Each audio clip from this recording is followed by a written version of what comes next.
માત્ર બેસન, ઘી અને ખાંડથી બનતો મગસ જે મોઢામાં મૂકતા જ ઓગળી જાય, તો ચાલો આપણે આજે કંદોઈ જે રીતે બનાવે છે એવો દાણેદાર, પરફેક્ટ અને સોફ્ટ મગસ કઈ રીતે બનાવો એની રીત બતાવીશ.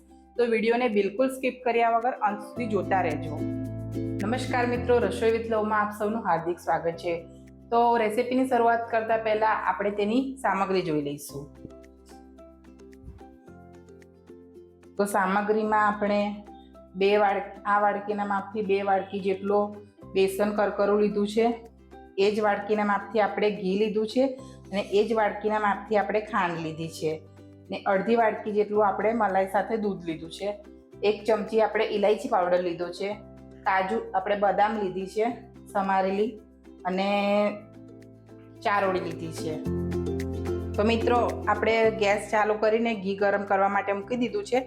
મેં થોડું ઘી લીધું છે હમણાં 1 વાડકીમાંથી અને અડધી વાડકી કરતાં ઓછું રહેવા દીધું છે. આપણે જરૂર પડશે તો આપણે એમાં થોડું ઉમેરીશું, એ હું તમને બતાવીશ કેટલું આપણે ઘી યુઝ કર્યું છે. ઘી ગરમ થાય એટલે આપણે એમાં લોટ ઉમેરી દઈશું.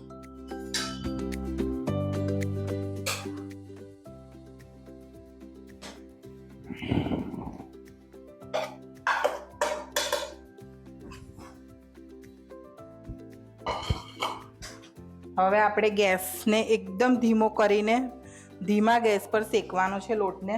આપણે ફૂલ ગેસ પર લોટને શેકવાનો નથી, નહીં તો આપણો લોટ બળી જશે અને સારું નહીં લાગે મગસ પછી. એટલા માટે આપણે ધીમા ગેસ પર જ લોટને થવા દેવાનો છે. તો મિત્રો મને થોડું ઘી ઓછું લાગે છે તો મેં એમાં થોડું ઘી ઉમેરું છું.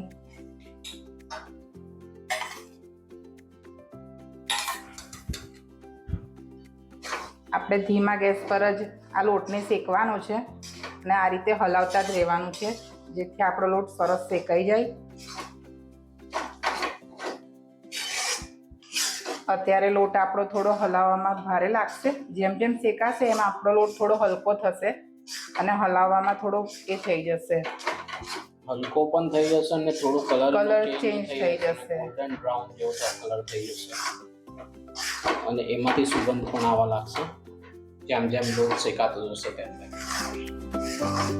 તો મિત્રો આપણે ધીરા ગેસ પર જ મગજને શેકતા શેકતા જોઈ શકો છો કે આપણો મગજ હવે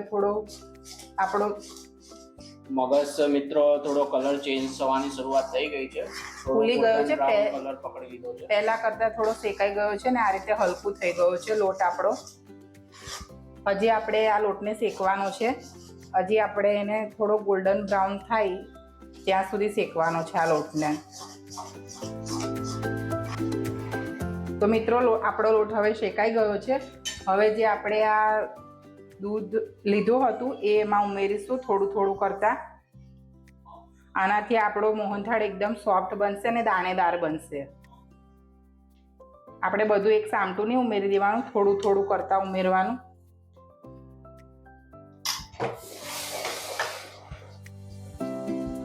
તો મિત્રો આપણો લોટ હવે શેકાઈ ગયો છે. આ રીતનો આપણો લોટ શેકાય પછી આપણે ગેસને બંધ કરીને લોટને આ રીતે હલાવતા જ રહેવાનું અને એક આપણે બીજા વાસણમાં લોટને કાઢી લેવાનો જેથી એ ઠંડો થઈ જાય. ઠંડો થયા પછી આપણે એમાં ખાંડ ઉમેરવાની છે. ગરમ ગરમમાં ખાંડ નથી ઉમેરવાની, નહીં તો આપણો મગજ નહીં જામે. તો મિત્રો આપણે લોટને બીજા વાસણમાં કાઢી લીધો છે જેથી એ ઠંડો પડી જાય, કારણ કે આપણે આમાં રવા દઈશું તો આપણો લોટ નીચે ચોટશે. એટલા માટે બીજા વાસણમાં કાઢી લીધું છે મગતામાં, એટલે લોટ આપણો જલ્દી ઠંડો પડી જાય. તો ચાલો મિત્રો હવે આપણો મગજ છે એ ઠંડો થઈ ગયો છે. મેં એને ઠંડો કરી લીધો છે આપણે. હવે આપણે એમાં 1 ચમચી જેટલો ઇલાયચી પાવડર લીધો છે એ ઉમેરી દઈશું અને જે આ ખાંડ છે આપણે 1 વાડકી એ ઉમેરી દઈશું. હવે આ બધું આપણે મિક્સ કરી લઈશું. લોટ ઠંડો થાય મિત્રો પછી જ આપણે એમાં ખાંડ ઉમેરવાની, નહીં તો આપણો મગજ નહીં જામે. એ વાતનું તમારે ધ્યાન રાખવાનું. મિત્રો જે પણ નાની નાની ટિપ્સ બતાવીએ છે ને તો એ જરૂરથી ફોલો કરજો ને ધ્યાન જરૂરથી રાખજો. મિત્રો રક્ષાબંધન આવી રહી છે તો તમારા દરેક બહેનોને વિનંતી છે તમારા ભાઈ માટે બહારની ભેળસેળવાળી મીઠાઈ લઈ જવા કરતાં ઘરે જરૂરથી ટ્રાય કરજો, તમારા ભાઈને ચોક્કસ ખીવાવશે. મિત્રો ખાંડ જે આપણે ઉમેરી છે તેને બરાબર રીતે મિક્સ કરી દઈશું. તો મિત્રો હવે આપણે એમાં ખાંડ અને ઇલાયચી બરાબર મિક્સ કરી લીધી છે. હવે આપણે આ મિશ્રણને ઘી લગાડી દીધું છે મેં આ થાળીમાં, એ થાળીમાં આપણે કાઢી લઈશું. આપણે તમારે જે થાળીમાં મિશ્રણને કાઢવાનું હોય એ થાળીમાં ઘી લગાડી દેવાનું, પછી જ આપણે એમાં મિશ્રણ નાખવાનું, તો આપણી મગજ સરસ રીતે નીકળી જશે. હવે આ મગજમાંથી તમે મગજના લાડુ પણ બનાવી શકો છો. તમારે થાળું ના હોય તો તમારે આમાંથી નાના નાના લાડુ બનાવી શકો છો. તો મિત્રો હવે આપણે એમાં ચારોળી અને બદામ છે એ નાખી દઈશું. સૌપ્રથમ આપણે જે થાળીમાં ઘી લગાડીને મગજને થાળ્યો હતો એને પ્રોપર આપણે એક પ્લેન સરફેસ વાળી વાડકી કે નાની ડીશ કે કંઈક લઈ અને સરખી રીતેની સરફેસ સેટ કરી દીધી છે, જેથી કોઈ હવે આપણે સરફેસ એકદમ પ્રોપર રહે.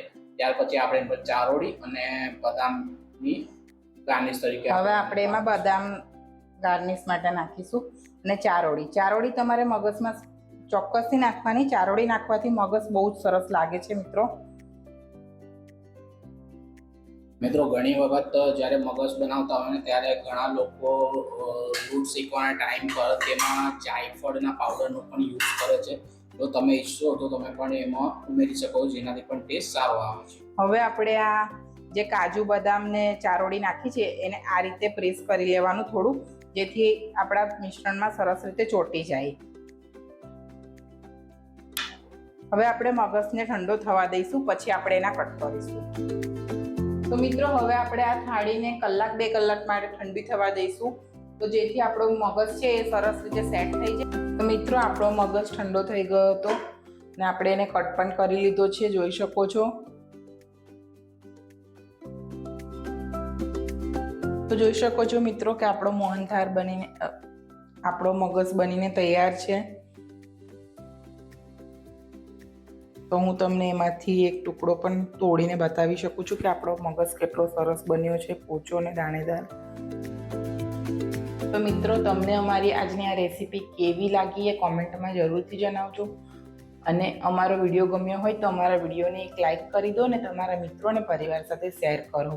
અને અમારી ચેનલમાં નવા હોવ તો અમારી ચેનલને સબસ્ક્રાઈબ કરી દો અને બાજુમાં આપેલ બેલ આઇકન દબાવી દો, જેથી અમારી આવનારી રેસીપી સૌથી પહેલાં તમને મળે. તો ફરીથી મળીશું એક આવી જ નવી મજેદાર રેસીપી સાથે. ત્યાં સુધી આવજો.